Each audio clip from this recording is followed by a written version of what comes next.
What's going on, wrestling family? Welcome back to the channel. So did you guys hear Seth Rollins' comments on the Impulsive podcast in regards to Dave Meltzer and his star ratings?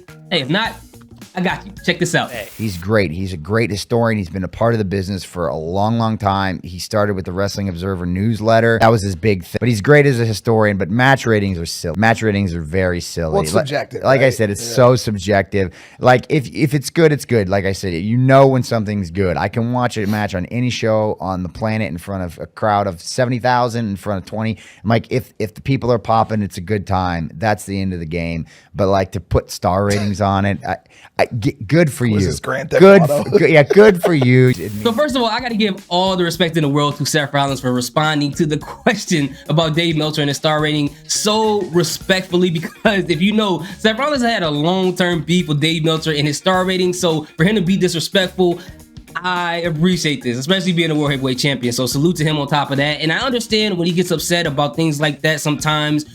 He's beef with fans on Twitter and things like that. And it's only because he's passionate about what he does. He's a very stand-up guy. If he loves something, if he's passionate about it, he will defend it to the ends of the earth. I don't think I've seen anyone else with that level of tenacity or stubbornness when it comes to something they're passionate about, outside of people who try to convince me that pineapple belongs on pizza, yuck, or people who think LeBron James is better than Michael Jordan. Nah, that ain't it. But we're gonna talk about that. We're gonna move on, okay? So I can slightly agree with Seth Rollins, okay? I don't think the star ratings themselves are silly. I think the culture around star ratings are silly, because people can give all the star ratings they want left and right. They're gonna review any and everything you can think of. What's the greatest peanut butter and jelly of all time? This toenail clipper got 5 out of 5 stars, the perfect toenail clipper of all time. Okay, what's the best toilet paper, 2-ply or whatever? Like, people are going to review any and everything, but the problem comes in is the culture around these ratings. Now, I'm like Seth Rollins. I respect Dave Meltzer. He can forget as much wrestling that I would never learn in 4 or 5 lifetimes. He has all the experience. He is where he is for a reason, okay? But at the end of the day, I've always looked at Dave Meltzer ratings as just his opinion. I never take it seriously. I used to a long time ago, probably for like half a year.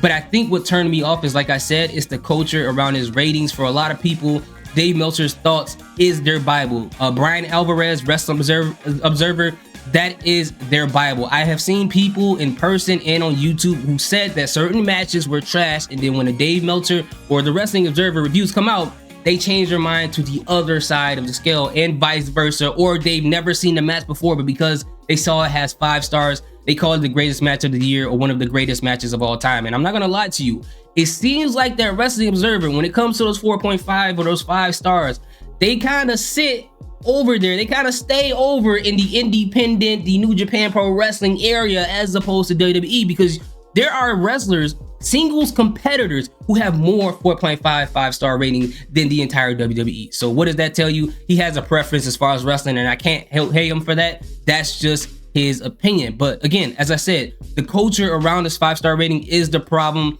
People will just not have their own opinion. They will wait for Dave Meltzer to tell them how they should feel about a match. Personally, I can't understand that. What I typically do is I come up with how I feel about it. Then I may check out other reviewers and things like that to kind of compare and contrast to see the difference between the two. Or maybe they spotted something that I didn't see, or maybe they saw some type of, I don't know, Easter egg that I didn't notice in the first place.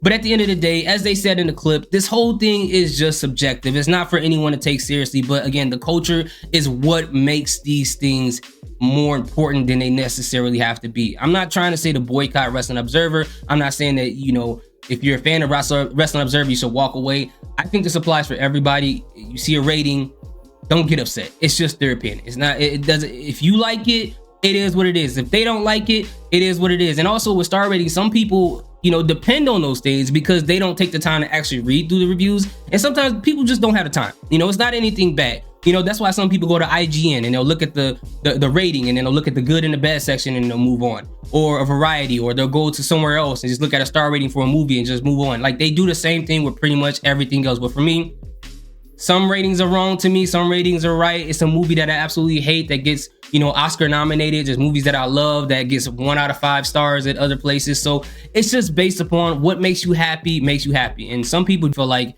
oh, well, I gotta make it seem like I'm a legitimate wrestling YouTube channel. I'm a legitimate wrestling podcaster. So the person that I admire, or the person that everybody hails as the greatest editor or writer of wrestling, I have to emulate their opinions in order for me to feel like I'm legitimate, for people to believe in me being legitimate. But the problem is, when you do that, what happens when that person that you're copying the opinions from stop doing it?